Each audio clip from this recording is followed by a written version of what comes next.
Mon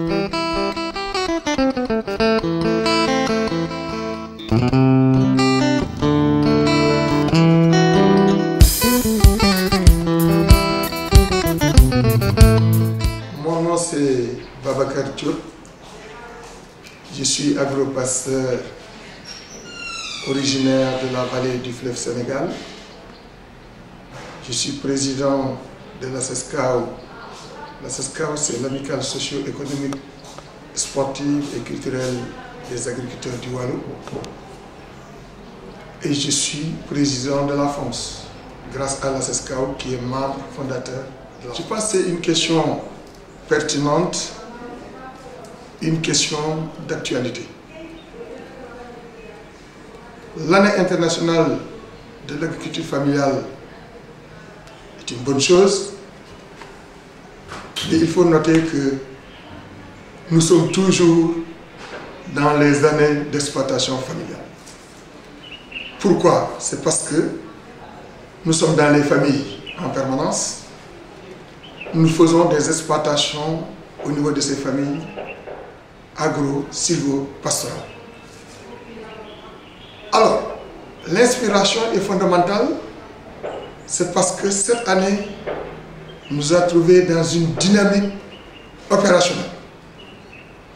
Au niveau de la France, nous sommes autour de plusieurs milliers d'exploitations, mais nous avons pu travailler sur environ 1800 exploitations.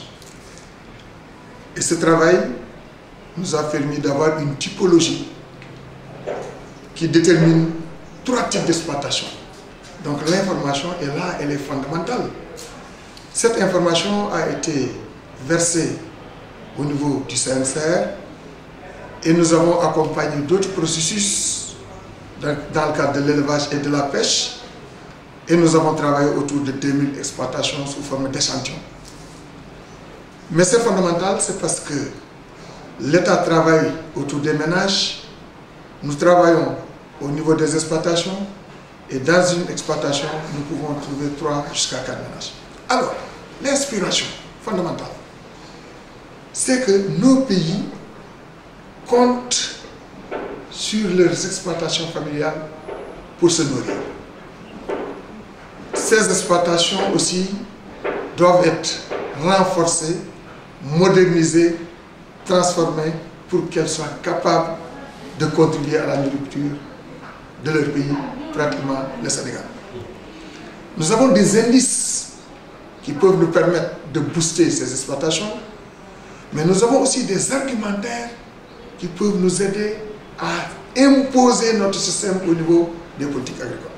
Donc l'inspiration, elle est fondamentale parce que nous sommes déjà sur le terrain des exploitations. Nous avons suivi des exploitations avec le CNCR.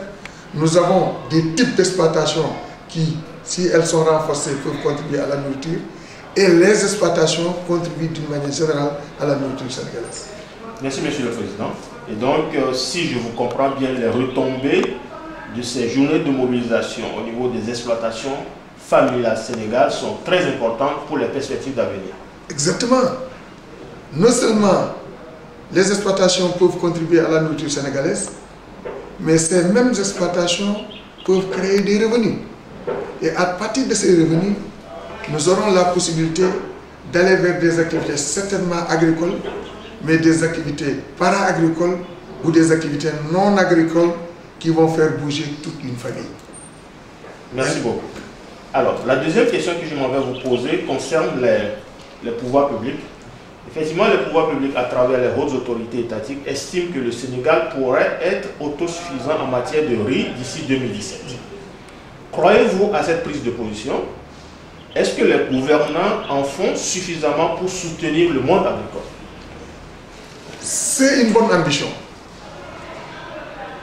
C'est une ambition politique. Et cette ambition est salutaire. Mais la coïncidence, c'est que lorsque le président faisait sa tournée économique dans la vallée du fleuve Sénégal, on a organisé des journées avant son arrivée. Et personnellement, après l'intervention du président au niveau de la presse, surtout particulièrement la radio RFM, j'ai pris la parole pour saluer les objectifs du président. Mais c'est des objectifs politiques. Faisons de sorte que ces objectifs ne soient pas des objectifs politiques politiciens. Que ce soit des objectifs réels. Maintenant, pour que ça soit réel, les producteurs ont donné leur point de vue. Le support numéro 1, c'est le résultat qui nous vient du suivi des exploitations. On a dit transformons. Avec quoi? Avec qui? Par qui? Et comment? Il faut renforcer. Nous, l'État du Sénégal, consomme environ 700 000 tonnes de riz par an. Ce qui est très important. Et alors, nous perdons beaucoup de devises pour faire venir le riz. Les pays qui nous donnent le riz aujourd'hui, s'ils sont dans des situations catastrophiques, nous aurons des problèmes. Et le président d'honneur du CNCR nous disait que je peux confier mon véhicule à un ami, ma maison à un ami, mais mon ventre, je ne peux pas le confier à un ami. Alors nous sommes en train de confier nos ventres à des pays extérieurs. Et s'il y a catastrophe, nous aurons des difficultés. Maintenant, nous avons des potentialités extraordinaires pour booster la production agricole. Nous avons de la terre fertile, nous avons de l'eau, du soleil et des bras valides. Nous faisons partie des meilleurs producteurs de riz du monde qui ont la capacité d'avoir des moyennes de 6 tonnes à l'hectare et aussi aller jusqu'à des pointes de 10 à 11 tonnes à l'hectare en fin de saison. Qu'est-ce qu'il faut faire? Il faut qu'il y ait une volonté politique. Maintenant, la volonté, c'est afficher. Mais afficher, c'est une chose. Réaliser, mais réaliser, c'est autre chose. Alors maintenant, qu'est-ce qu'il faut faire pour réaliser les objectifs? Il faut aménager. Parce que le coût d'aménagement n'est pas à la portée du paysan. Surtout celui qui est au niveau de l'exploitation familiale. Il faut renforcer le matériel agricole. Il faut renforcer la capacité de production semencière et nous avons une certaine maîtrise par rapport à la semence riz. Il faut créer des conditions de transformation du riz pour qu'il soit en qualité, mais il faut commercialiser. Donc en 3C, il faut cultiver, consommer et commercer. Et si on le fait, je sais qu'il y aura non seulement l'autosuffisance alimentaire, mais l'État va créer beaucoup d'emplois autour de la riziculture, parce que la riziculture crée beaucoup de main-d'œuvre. Alors, Monsieur le Président, 2017, c'est dans 2 ans. Est-ce que vous ne pensez pas que l'ambition affichée par les politiques est assez importante, trop grande par rapport au délai qui nous reste entre 2015 et 2017? C'est une ambition très forte, très grande, très coincée dans le temps. Ouais. Et s'il s'agit, comme on le dit chez nous, si c'était un cheval, il faut bien cravacher. Ouais.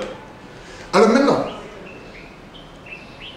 le président peut fixer une ambition. Mais une ambition, de toute façon, elle est calée autour de 100% de réalisation.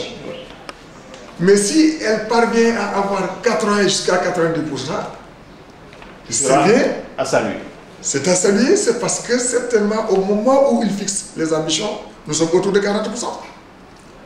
S'il y a une évolution jusqu'à 80%, nous sommes à presque 100% de notre ambition. Et là, à partir de ce moment, on peut corriger tout ce qu'il y a comme problème et consolider les acquis et atteindre. Maintenant, du fait que lui, il cale son mandat, son premier mandat en 2017, il est obligé de fixer des ambitions à l'horizon 2017. Mais de toute façon, le riz va continuer toujours à nourrir les Sénégalais. Les producteurs vont toujours continuer à cultiver du riz. Ouais. Maintenant, il faut que ça soit quand même quelque chose qui va au moins mettre sur pied des objectifs précis qui va assurer notre destin. Merci, monsieur le Président.